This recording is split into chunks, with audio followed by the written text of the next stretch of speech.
chosen to front the advert, urging us all to stay at home and act as if we have the virus. It's a response to the pressures on some hospitals due to rising COVID cases.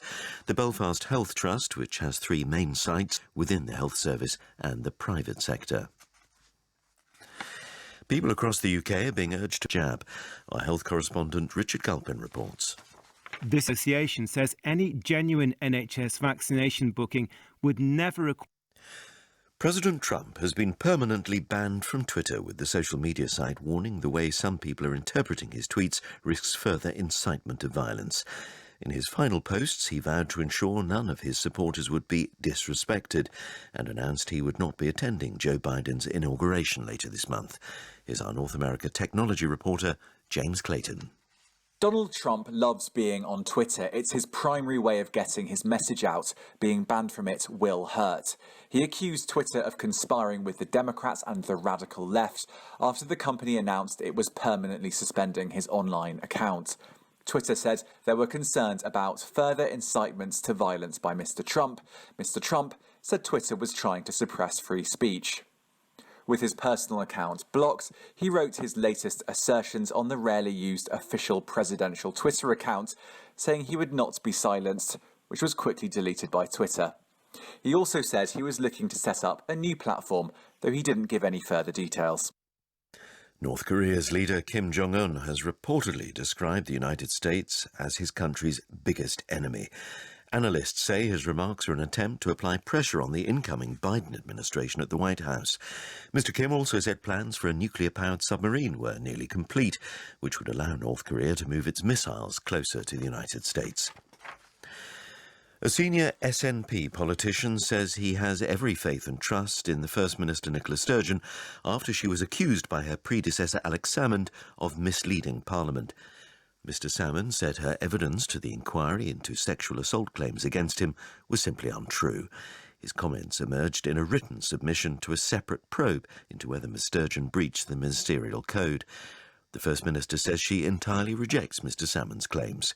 Ian Blackford, the SNP's leader at Westminster, said the row was a distraction. You often find situations where leaders find that, if I can put it this way, that previous leaders have a habit of being a bit of a pain in the neck. I can tell you that the approval ratings for the First Minister, the respect that she has right up and down the country of Scotland is enormous, and this is something that will pass. When she appears in front of the committee, these matters will be dealt with. The British filmmaker Michael Apted, best known for the Up series of documentaries following the lives of 14 people every 7 years, has died aged 79. He also directed the James Bond film The World Is Not Enough. The Directors Guild of America said his legacy would be woven into the fabric of cinema forever. That's our news this morning, and now Helen Willits is here with the weather. Thank you, Seb. Hello there. Good morning. After yesterday's snow with damp surfaces, ice is a concern, a hazard this morning, as is freezing fog in the south in particular. So start southern England, East Anglia and southern and eastern parts of Wales, the South Midlands. Here it really could be quite grey and cold for much of the day, with that patchy and quite dense fog just slowly lifting. If it lingers, freezing, I think the best we'll see where it clears 2 or 3 degrees. Further north across the northwest Midlands, across northern and western Wales and northern England, it'll be a dry and a very cold start. Temperatures down to minus 10 degrees Celsius, and we should see more sunshine than yesterday, but as I say, it's very icy. Northern Ireland, having had its coldest night for 10 years, will have plenty of morning sunshine, but the cloud will increase for the afternoon with a little bit of snow likely, but very light later. 2 degrees our high here. And for Scotland, slightly increasing our temperatures today. It's minus 10 or 11 first thing, and it might well stay bright and sunny near the borders and for 5 and east of the Grampians, but more cloud comes in elsewhere, lifting our temperatures. 6 or 7 the high today, Zeb.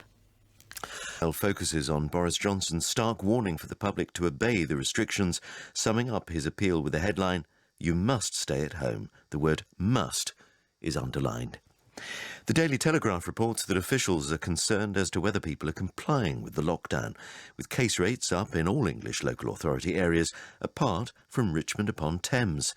The Times says that the government's scientific advisers are worried a public neglect of the restrictions could keep infections high for months. It points out that tube users in London yesterday morning was at 18% of normal levels, compared with about 5% at the start of the March lockdown. The Daily Mirror tries to strike a more positive tone with its front page, celebrating that a third coronavirus vaccine has been given approval in the UK. However, it notes that it happened on a dark day. The Sun declares that there's fresh hope of ending the nightmare, as researchers say they believe COVID jabs do work on new variants of the virus.